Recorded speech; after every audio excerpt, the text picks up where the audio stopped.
প্রিয় ভিউয়ার্স, আবারও চলে আসলাম তোমাদের মাঝে দারুণ একটি খুশির খবর নিয়ে। আজকে মূলত আমরা আলোচনা করব ইন্ডিয়ান নেভি অগ্নিবীর। তো যে সমস্ত প্রার্থীরা ইন্ডিয়ান নেভি অগ্নিবীর পদে যোগদান করতে চান তাদের জন্য কিন্তু আজকের এই ভিডিওটি খুবই গুরুত্বপূর্ণ হতে চলেছে। তাই ভিডিওটি স্কিপ না করে সম্পূর্ণটি দেখার জন্য অনুরোধ রইল। তার আগে বলবো, যে সকল ভিউয়ার্স এখনো পর্যন্ত আমার এই চ্যানেলটি সাবস্ক্রাইব করেনি তাদেরকে বলো প্লিজ অতি দ্রুত সাবস্ক্রাইব করে দিয়ে আমাদের পাশে থাকুন এবং বন্ধুদের মাঝে শেয়ার করে দিন।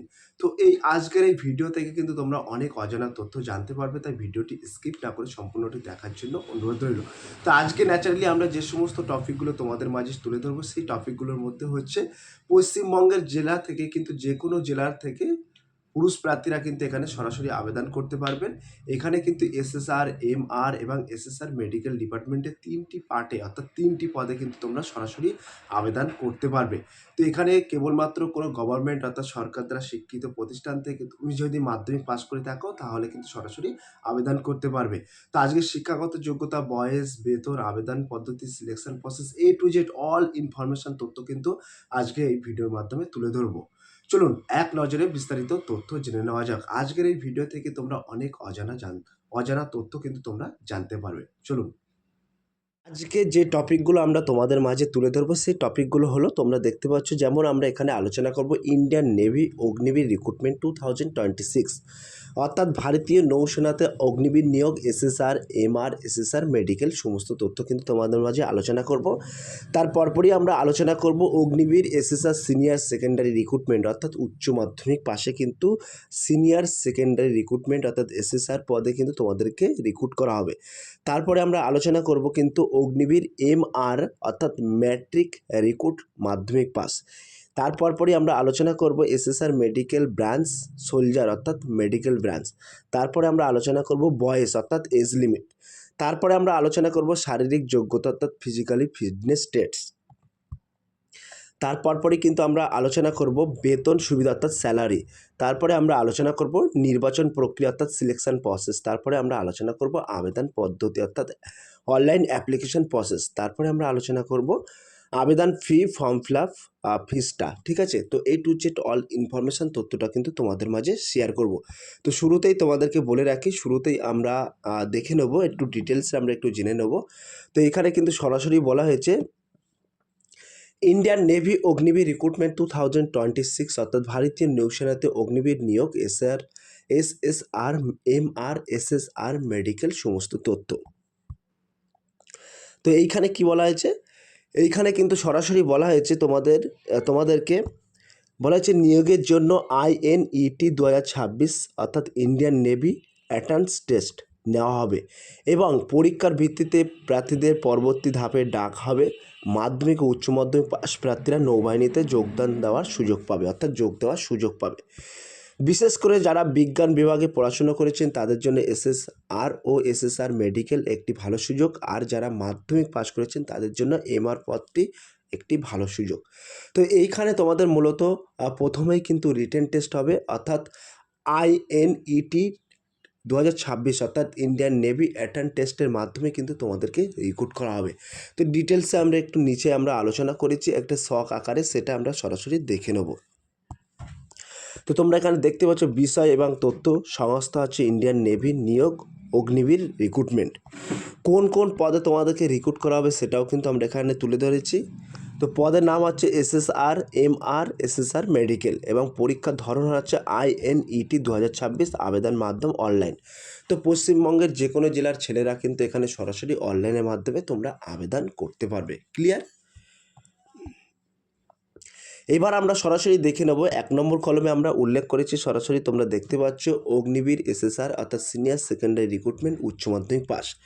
তো এখানে তোমাদের কিছু মানদণ্ড আছে, সেগুলো অবশ্যই তোমাদেরকে ভালো করে জানতে হবে। তো এখানে কি বলা হয়েছে, তো এখানে কিন্তু সরাসরি বলা হয়েছে এসএসআর পদের নির্বাচিত প্রার্থীরা নৌবাহিনীর বিভিন্ন টেকনিক্যাল ও অপারেশন কাজে প্রশিক্ষণ নিয়ে কাজ করবে, জাহাজ, সাবমেরিন এবং নৌঘাটিতে গুরুত্বপূর্ণ দায়িত্ব পালন করতে হবে। এটা কিন্তু এসএসআর পদের মূল কাজ। ঠিক আছে, তো এই বিষয়টাও আমরা একটু তুলে ধরেছি। এসএসআর পদে আবেদন করতে গেলে কেমন শিক্ষাগত যোগ্যতার কী দরকার আর সমস্ত তথ্যটাই কিন্তু আমরা তুলে ধরেছি। তো বিষয় এবং তথ্য বলা হয়েছে পদ হচ্ছে অগ্নিবীর এসএসআর, শিক্ষাগত যোগ্যতা 12 পাস এখানে বিষয় থাকছে কিন্তু ম্যাথামেটিক্স ও ফিজিক্স। তো ম্যাথামেটিক্স ও ফিজিক্স নিয়ে যারা যে সমস্ত প্রার্থীরা পাশ করে আছো তারা কিন্তু এখানে আবেদন করতে পারবে এবং ন্যূনতম নম্বর তোমাদের প্রয়োজন 50% এবং চাকরির মেয়াদ কিন্তু 4 বছর, ঠিক আছে। তো যে সমস্ত প্রার্থীরা উচ্চ মাধ্যমিকে ম্যাথামেটিক্স ও ফিজিক্স নিয়ে 50% নম্বর নিয়ে পাশ করে আছে তারা কিন্তু সরাসরি এই এসএসআর পদে আবেদন করতে পারবে এবং চাকরির মেয়াদ থাকছে কিন্তু মাত্র 4 বছর, ঠিক আছে। এবং তার পাশাপাশি পরীক্ষার ধরনটাও আমরা এখানে উল্লেখ করে দিচ্ছি, তোমরা দেখতে পাচ্ছ পরীক্ষার ধরন। বলা হয়েছে পরীক্ষার ধরন English, science, mathematics and general awareness. মোট 100টি প্রশ্ন থাকবে, পরীক্ষার সময় 1 ঘন্টা। তো এখানে তোমাদের English, science, mathematics, general awareness এই সমস্ত সিলেবাস থেকে কিন্তু তোমাদের প্রশ্ন থাকবে। মোট 100টি কিন্তু প্রশ্ন থাকবে এমসিকিউ টাইপ। পরীক্ষার সময় কিন্তু নির্দিষ্ট সময় দেওয়া হয়েছে 1 ঘন্টা। ক্লিয়ার? এবার আমরা সরাসরি উল্লেখ করেছি 2 নম্বর। তো 2 নম্বর পদে আমরা কি উল্লেখ করেছি? এমআর অর্থাৎ মেট্রিক রিক্রুট, মাধ্যমিক পাশে। তো এখানে একটু ডিটেলসে আমরা একটু সংক্ষেপে জেনে নেব। তো এখানে কি বলা হয়েছে?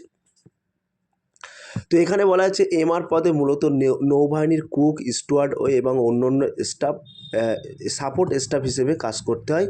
আর যারা মাধ্যমিক পাস করে আছে তাদের জন্য একটি বড় সুযোগ।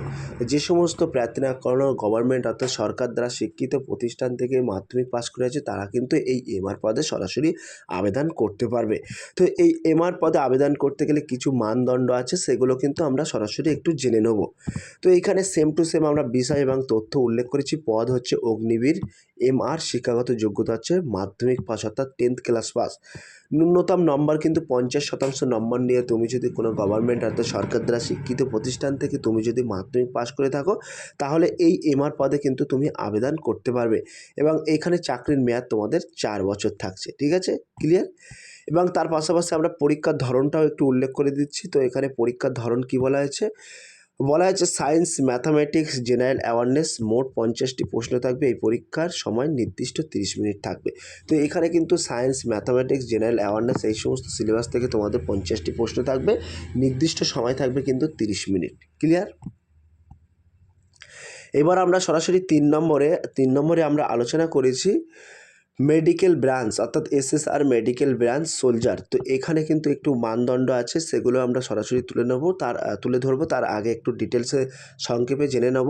তো বলা হচ্ছে এই এসএসআর মেডিকেল পদে নির্বাচিত প্রার্থীদের নৌবাহিনী মেডিকেল ব্রাঞ্চের কাজ করবে এবং বিভিন্ন মেডিকেল সাপোর্ট স্বাস্থ্য সংক্রান্ত কাজে অংশ নেবে, ঠিক আছে। তো এই এসএসআর মেডিকেল ব্রাঞ্চের কিন্তু এই কাজ। ক্লিয়ার? তো এরপরে আমরা সরাসরি দেখে নেব বিষয় এবং তথ্যটা একটু উল্লেখ করেছি, তোমরা দেখতে পাচ্ছ। পদ হচ্ছে এসএসআর মেডিকেল, শিক্ষাগত যোগ্যতা 12 পাস এবং বিষয় থাকছে ফিজিক্স, কেমিস্ট্রি, বায়োলজি নিয়ে পাস করে থাকলে তবে কিন্তু আবেদন করতে পারবে এবং তার পাশাপাশি কিন্তু তোমাদের নম্বর থাকতে হবে 50 নম্বর, 50% মোট এবং প্রতিটি বিষয় কিন্তু 40% নিয়ে তুমি যদি ফিজিক্স, কেমিস্ট্রি এবং বায়োলজি নিয়ে উচ্চ মাধ্যমিক পাস করে থাকো তাহলে কিন্তু এখানে আবেদন করতে পারবে এবং লিঙ্গ শুধুমাত্র অবিবাহিত পুরুষরা কিন্তু এখানে আবেদন করতে পারবে। ক্লিয়ার? এবার এখানে পরীক্ষার ধরনটাও থাকছে। পরীক্ষার ধরন কী উল্লেখ করা আছে সেটাও আমরা একটু জেনে নেব। তো বলা আছে English, science, biology, general awareness. মোট 100টি প্রশ্ন থাকবে, পরীক্ষার সময় থাকবে 1 ঘন্টা। তো এখানে কিন্তু এই সমস্ত সিলেবাস থেকে তোমাদের 100 নম্বরে 100টি প্রশ্ন থাকবে এবং নির্দিষ্ট সময় থাকবে কিন্তু 1 ঘন্টা। ক্লিয়ার? এবার আমরা সরাসরি এজ লিমিট অর্থাৎ বয়স সীমাটা দেখে নেব। তা পদ অর্থাৎ এসএসআর পদে কেমন বয়স চাওয়া হয়েছে, এখানে জন্ম তারিখ আমরা উল্লেখ করেছি। তো বলা হয়েছে 1 ডিসেম্বর 2004 থেকে 31 ডিসেম্বর 2009-এর মধ্যে যে সমস্ত প্রার্থীদের জন্ম তারিখ তারা কিন্তু এই এসএসআর পদে আবেদন করতে পারবে। তারপরে কি বলা হয়েছে? তারপরে কিন্তু এমআর পদে 1 ডিসেম্বর 2004 থেকে 31 মে 2009 মধ্যে যে সমস্ত প্রার্থীদের জন্ম তারিখ আছে তারা কিন্তু এই এমআর পদে আবেদন করতে পারবে এবং এসএসআর মেডিকেল এখানে জন্ম তারিখ কত হতে হবে? 1 মে 2005 থেকে 31 অক্টোবর 2009 এই তারিখের মধ্যে যে সমস্ত প্রার্থীদের জন্ম তারিখ তারা কিন্তু এই এসএসআর মেডিকেল পদে আবেদন করতে পারবে, ঠিক আছে। এবার আমরা সরাসরি দেখে নেব শারীরিক যোগ্যতা অর্থাৎ ফিজিক্যালি ফিটনেস। তো এখানে কিন্তু সরাসরি বলা হয়েছে প্রার্থীদের শারীরিক পরীক্ষায় উত্তীর্ণ হওয়া বাধ্যতামূলক।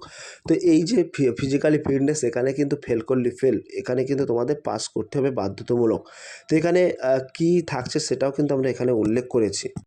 তো তোমরা এখানে দেখতেই পাচ্ছ আমরা এখানে দৌড় উল্লেখ করেছি, স্কোয়াটস উল্লেখ করেছি, পুশ আপ উল্লেখ করেছি, সিট আপ উল্লেখ করেছি, সিট আপ, ঠিক আছে। তো 1.6 কিমি দৌড় থাকছে 6 মিনিট 30 সেকেন্ড, নির্দিষ্ট সময় থাকছে 6 মিনিট 30 সেকেন্ড, স্কোয়াটস থাকতে 20টি এবং পুশ আপ 15টি এবং সিট আপ থাকছে 15টি। ক্লিয়ার? তো এখানে 1600 মিটার দৌড় থাকছে তোমাদের 6.5 মিনিট, তারপরে স্কোয়াটস থাকছে 20টি, পুশ আপ থাকছে 15টি, সিট আপ থাকছে 15টি। ক্লিয়ার? এবার আমরা সরাসরি একটু বেতন অর্থাৎ স্যালারি স্ট্রাকচারটা আমরা জেনে নেব। তো এখানে বেতন সুবিধা কী থাকছে, তো এখানে সরাসরি বলা হচ্ছে অগ্নিবীর বেতন ধাপে ধাপে বাড়ে, 4 বছর শেষে সেবা নথি প্যাকেজ প্রায় 10 লক্ষ 4 অর্থাৎ 10.4 লক্ষ টাকা দেওয়া হয়, ঠিক আছে। এটা হচ্ছে সেবা নথি প্যাকেজ হিসাবে। এবং বছর এবং মাসিক বেতন হাতে পাওয়া যায় কত টাকা সেটাও আমরা উল্লেখ করেছি, বছর মাসিক বেতন হাতে পাওয়া। তো ফার্স্ট বছরে কিন্তু তোমরা মাসিক বেতন 30,000 টাকা করে পাবে এবং হাতে পাবে কিন্তু এই ক্যাশ হ্যান্ড 21,000 টাকা। দ্বিতীয় বছর তোমরা 33,000 টাকা করে পাবে, হাতে পাবে ক্যাশ হ্যান্ড 23,000 টাকা। তৃতীয় বছর কিন্তু তোমরা 36,500 টাকা করে পাবে প্রতি মাসে, ক্যাশ হ্যান্ড হাতে পাবে 25,550 টাকা। অর্থাৎ চতুর্থ বছরে কিন্তু তোমরা মাসে পাবে 40,000 টাকা, কিন্তু ইন হ্যান্ড অর্থাৎ ক্যাশ হ্যান্ড যেটা ইন হ্যান্ড পাবে 28,000 টাকা, ঠিক আছে। তারপর আমরা সরাসরি দেখে নেব নির্বাচন প্রক্রিয়া অর্থাৎ সিলেকশন প্রসেসটা এখানে কী থাকছে। তো এইখানে কিন্তু সরাসরি বলা আছে এই নিয়োগ কয়েকটি ধাপে প্রার্থীদের জন্য নির্বাচিত করা হবে। তো স্টেজ অনে কী বলা হয়েছে, তো স্টেজ অনে কিন্তু বলা হয়েছে INET এক্সাম অর্থাৎ কম্পিউটার ভিত্তিক পরীক্ষা হবে, অবজেক্টিভ টাইপ MCQ প্রশ্ন থাকবে এবং নেগেটিভ মার্কিং অবশ্যই থাকবে, ঠিক আছে। তো শুরুতেই কিন্তু তোমাদের পরীক্ষা হবে। স্টেজ 2তে কি উল্লেখ করা আছে, স্টেজ 2তে বলা আছে physically fitness test, written exam, medical test হবে, ঠিক আছে। তারপরে কিন্তু শেষে মেধা তালিকার ভিত্তিতে কিন্তু তোমাদের নির্বাচন করা হবে। তো এখানে আবেদন প্রক্রিয়া ও অ্যাপ্লিকেশান যেটা তোমরা সরাসরি অনলাইনে আবেদন করতে পারবে, তা আমি তোমাদেরকে বলে রাখি সরাসরি কিন্তু এই ওয়েবসাইটে গিয়ে কিন্তু তোমরা সরাসরি আবেদন প্রক্রিয়া সম্পন্ন করতে পারবে। তো আমি ডেসক্রিপশন বক্সে কিন্তু তোমাদের একটি লিঙ্ক দিয়ে দেবো, how to make online apply বলে একটি লিঙ্ক থাকবে, সেই লিঙ্কে ক্লিক করেই কিন্তু তোমরা সরাসরি আবেদন করতে পারবে। এবং এখানে আবেদন করতে গেলে কিন্তু তোমাদের নির্দিষ্ট একটি ফিস দিতে হবে, সেই ফিসটা এখানে রাখা হয়েছে।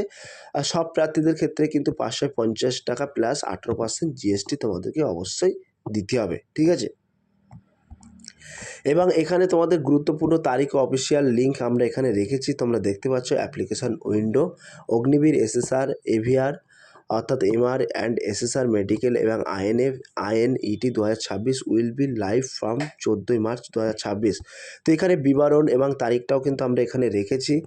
সরাসরি দেখতে পাচ্ছ আবেদন শুরু হচ্ছে 14 মার্চ 2026 এবং আবেদনের শেষ তারিখ কিন্তু 6 এপ্রিল 2026। এবং কারেকশান বা উইন্ডো করার সময় অর্থাৎ কোনো রকম ফর্ম ফিল আপে যদি তোমার কোনো রকম ভুল হয়ে থাকে সেটা কারেকশান করতে পারবে 10 ও 11 এপ্রিল 2026। এবং এই যে তোমাদের পরীক্ষাটা হবে কিন্তু মে মাসে, ঠিক আছে, মে মাস নাগাদ কিন্তু তোমাদের পরীক্ষা হবে। এবং এখানে কিন্তু একটি ডাইরেক্ট লিঙ্ক দেওয়া আছে, তোমরা দেখতে পাচ্ছ অনলাইনে আবেদন সরাসরি লিঙ্ক, অ্যাপ্লাই নাও, এই লিঙ্কটি কিন্তু আমি সরাসরি তোমাদের মাঝে তুলে ধরবো এইখান এবং ডেসক্রিপশন বক্সের লিঙ্ক দিয়ে দেবো, সেই লিঙ্কে ক্লিক করে কিন্তু তোমরা সরাসরি আবেদন করতে পারবে। এর পাশে কিন্তু তোমরা SSR ডিটেলস নোটিফিকেশানটাও ডাউনলোড করে নিতে পারবে, MR ডিটেলস নোটিফিকেশানটাও কিন্তু ডাউনলোড করে নিতে পারবে। তার পাশাপাশি যারা অগ্নিবীর SSR মেডিকেল ব্রাঞ্চে আবেদন করবে তারাও কিন্তু নোটিফিকেশানটা সরাসরি ডাউনলোড করে নিতে পারবে। তো এখানে সবচেয়ে মূল কথা হচ্ছে যারা দেশের প্রতিরক্ষা বাহিনীতে কাজ করতে চান তাদের জন্য Indian navy, Agniveer SSR MR ও SSR মেডিকেল রিক্রুটমেন্ট 2026 একটি বড় সুযোগ। তাই যোগ্য প্রার্থীরা সময় নষ্ট না করে 6 এপ্রিল 2026 আগে আবেদন করে ফেলুন। তো প্রিয় ভিউয়ার্স, এই ছিল আজকের ভেরি মোস্ট ইম্পর্টেন্ট ভিডিও। যদি ভিডিওটি ভালো লেগে থাকে প্লিজ লাইক কমেন্ট এবং শেয়ার করে দিন বন্ধুদের মাঝে। ফিরে আসছে আগামী দিনে তোমাদের জন্য very most important topic video নিয়ে।